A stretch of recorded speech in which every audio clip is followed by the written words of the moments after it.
Today we are talking linebackers, preferably middle linebackers in the draft, and Miami Dolphins had some visits last week and yesterday.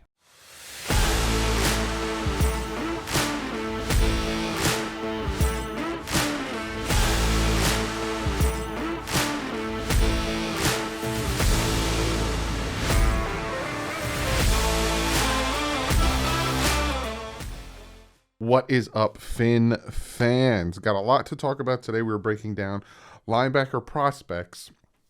Got about 5 of them. One of them that I do not expect to be there when the Dolphins pick third round.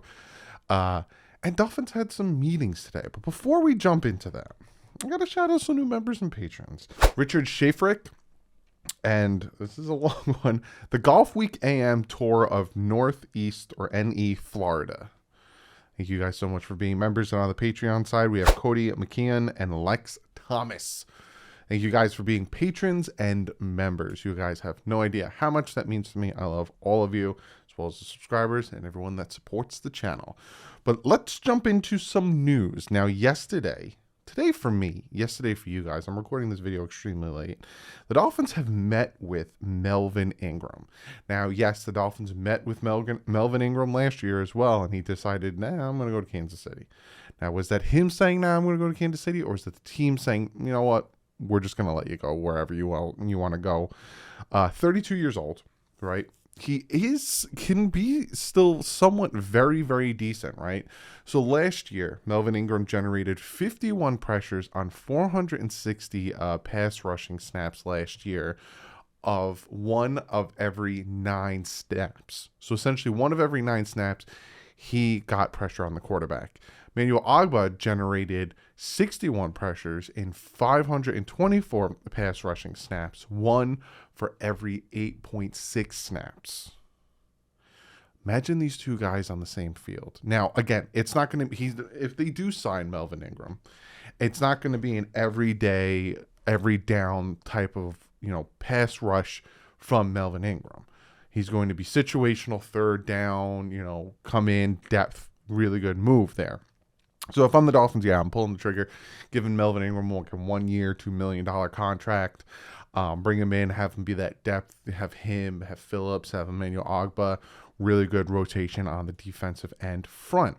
Now, I didn't talk about this last week, but on April 8th, last Friday, the Miami Dolphins had a workout. Now, this is different than meeting with. Had a workout with Reuben Foster, the middle linebacker. He is only 28 years old. He hasn't been in football for about a year and a half, give or take. I think he was the 31st overall pick to San Fran. Again, I'm doing this off the top of my dome. Normally I have my information here. Again, if the Dolphins can bring in Melvin Ingram and the Dolphins can bring in Reuben Foster and they can pay them each like $2 million, essentially $4 million for these two players, they're going into the draft essentially just whatever happens. Third round pick, who's the best player on the board for us? Oh, it's this guy? Cool, we'll take him. Fourth round, who's the best player on the board here? Oh, it's this guy? Cool, we'll take him. And then 7th round comes, we'll just trade both our 7s, go up to 6, get another guy, and we're done. So if the Dolphins could pull off bringing in Reuben Foster and Melvin Ingram, it really does. From Reuben Foster, if you haven't watched some of his workout tapes and seen how much in shape he is and how he is ready to go, that intrigues me, right? He's still young too. He's 28. And then you got Melvin Ingram, 32. Yeah, but he was still very productive for the Kansas City Chiefs last year. So I'm not against both of these moves. But that's what I got for you on the news front. Let's talk about middle linebackers. Let's talk about them in the draft now. Again, there are top-notch middle linebackers in this draft that I'm not going to talk about, like Lloyd and Dean and all those guys. They're not going to be there when the Dolphins pick in the 3rd round. There's one guy that I would love for the Dolphins to get. Absolutely love for the Dolphins to get, and that's Leo Chanel. It's pronounced. I'm expecting it, from Wisconsin. 6'3", 250 pounds. He's probably going to go in the 2nd round. I would love for the Dolphins to get him. If I had to choose from, you got your 1st round linebackers and whatever, I would love Leo to be a Miami Dolphin. Probably not going to happen. So we're going to talk about other guys that I could see being in the Dolphins' third round area, maybe even fourth round area. We're going to start, and again, these are in no specific order of my favorites to least favorites. At this point with this season, it's so weird. Like next year is going to be different. We have 5 picks in the first 3 rounds, so I can be more, these are my top guys. This is my number 1 guy, yada yada, like I normally do. But the fact that we're in the 3rd, 4th round, it's like I'm just going to give you names of guys I like, and you can tell me what you think. I'm going to start with Trey Andersen from Montana State. He's 6'4", 235, ran a 4.42. Here's his pros. Frame length. He's very good at wrapping up. Big, long guy. He's going to wrap you up real quick. He plays over the blockers. Very good at making that engagement, getting into the backfield. Range and agility, mirrors, and chases the runner. He's very good at getting out there, getting after the running back, not getting broken. And when he's downhill, when he's going after him, and if it's a run up the middle, he's all gas. Just going to nonstop get after him. Here's his cons, right? He played quarterback. He was a quarterback. He was a good quarterback. He's also a very good linebacker.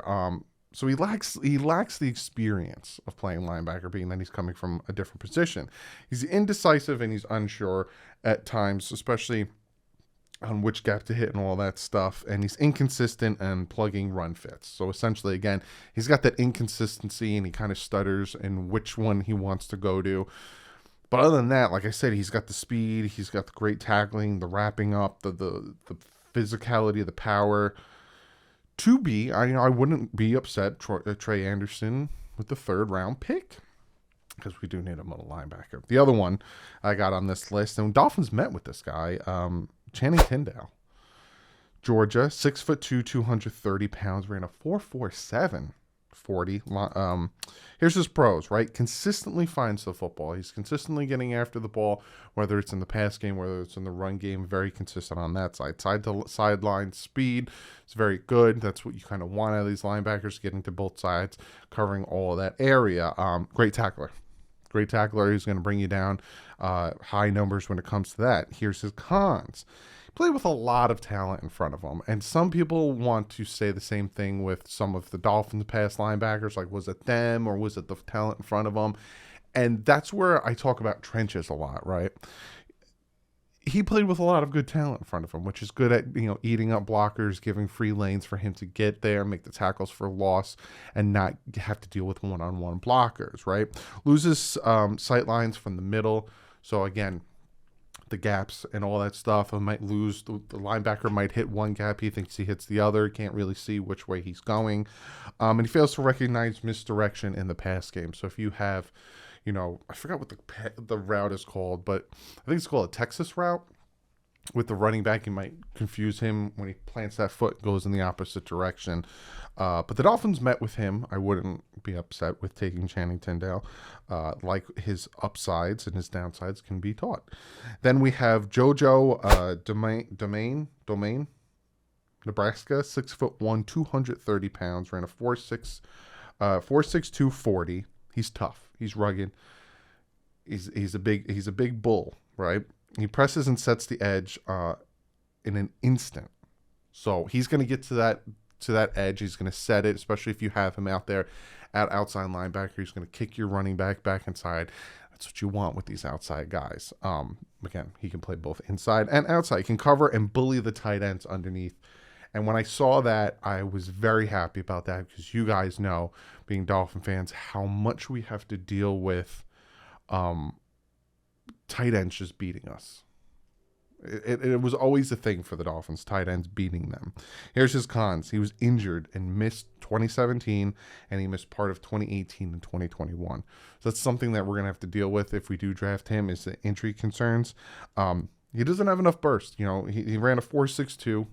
That's not slow, but it's not great, especially when you saw all the speeds of the running backs and the wide receivers. He has average speed. Again, he doesn't have a great burst, and he has average speed. That's something that he's going to have to make up for, especially with the NFL that they have right now. But he'll be going up against that if the Dolphins do take him. With our offense, then I have Chad Muma. I think they say like moo for him, out of Wyoming. He's 6'3", 242, ran a 4.63 40, right? Averages 11 tackles per game for the last 2 seasons. This man is a tackling machine. He explodes into the targets very fast, very decisive in who he wants to tackle. Again, man averages 11 tackles a game. He's a very great tackler. He's going to bring him down. Very good on that aspect. The con side of it, inconsistent when it comes to his patience and his discipline. So he might overshoot, over pursuit some of the runs, some of the plays because of his impatience and discipline. He's not great at challenging blockers. He needs better hands. Now, that's a thing that you'll see and you'll hear if I was doing top-notch linebackers, is when they have to deal with the blockers, right? Fullbacks, tight ends, even pulling guards, all that stuff. You want to engage with them and get them off you and make the tackle, right? And he's not very great at challenging the blocker, so he's going to get blocked, and he's going to continue to get blocked. He's not going to have he's going to have a hard time breaking off that block and making the tackle. And his movements are long and leggy. So he's 6'3". He's a big man, and he's kind of, think of Sasquatch, I guess you could say, long and leggy. And then the final guy I'm going to talk about is Damone Clark out of LSU. He's 6'3", 240, ran a 4.57 40, right? Really physical, great football knowledge, great football character. Played really well in the loss to Alabama. Very, very, talented linebacker. Great reactive agility in the open field, which you need, especially if you're going one-on-one with some of these guys in the open field. Maintain separation from blockers. We're just talking about with Muma that he has a hard time essentially challenging and getting off of blockers. He maintains that separation, so he can get around him. He can do his thing there. His cons, he has issue reading play fakes. So play actions, all that stuff. He's going to bite real hard on certain things, and he might get some passes thrown over his head. His pursuit, he's more of a build-up guy than a burst, right? So he's not going to get after you, but he's going to eventually get after you. So it's that speed thing there. Again, he ran a 4.57. And here's the biggest thing, and this is probably why he might be a 5th rounder. He's going to miss 2022, right? He's got a ton of talent. Not a 5th rounder, but this is why the Dolphins have an opportunity to get him. He's going to miss 2022 season because he's having spinal fusion surgery for a herniated disc in his back. So he's going to miss his rookie year, and that's probably why he will be available for the Dolphins to pick in the 3rd or 4th round. So when I look at the linebackers that the Dolphins have an opportunity to get, in Trey Andersen, Channing Tindal, JoJo Domann, Chad Muma, and Damone Clark, they're not bad. There's some good, like, again, I want Leo out of Wisconsin. I don't think he's going to, there's no way on God's green earth that man's going to fall to us. I will pick 102. But when I look at the rest, there's a lot of guys here that have a ton of upside, need some work, need some cleanup stuff, like Trey Andersen, who's going from playing a quarterback to linebacker. He has the physicality, he has the knowledge. He just needs to work on fine-tuning his craft, right? Because again, he's big, 6'4", 235, ran a 4.42, but he has, lacks experience, indecisive at times, all that stuff. And you have Channing Tindal, a guy that we met with, 6'2", 230, football knowledge, all that stuff. But again, his cons are he had the talent in front of him, loses sight in the middle of the line, fails to recognize misdirection in the pass game. So these are all things that need to be taught to him. And that's what you're going to see with a lot of these guys. So I wouldn't be upset with any of these picks. I think if, I had to give you my top guy, Channing Tindal is a good guy up there. Trey Andersen, I wouldn't mind that one. Damone Clark, the injury, it worries me.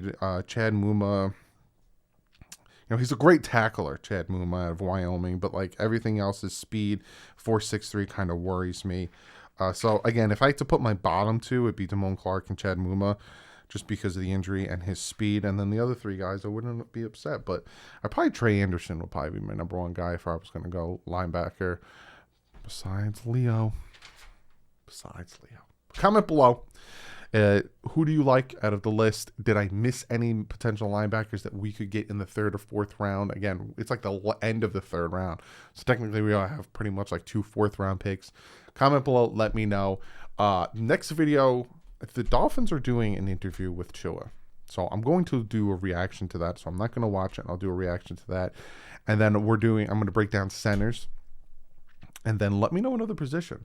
Should I do corners? It's like, this is such a weird draft year because we have a 3rd, 4th, and 2 7th. So it's like, normally I go balls to the wall. I do all the positions. I break down top 5 of all of them. I give you my breakdown of this is my number 1 guy because we have all these picks. Now I'm like, this draft is going to be fun. So comment below, let me know all that stuff. Other than that, guys, I'll see you in the next video. But like usual, stay classy. It fins up.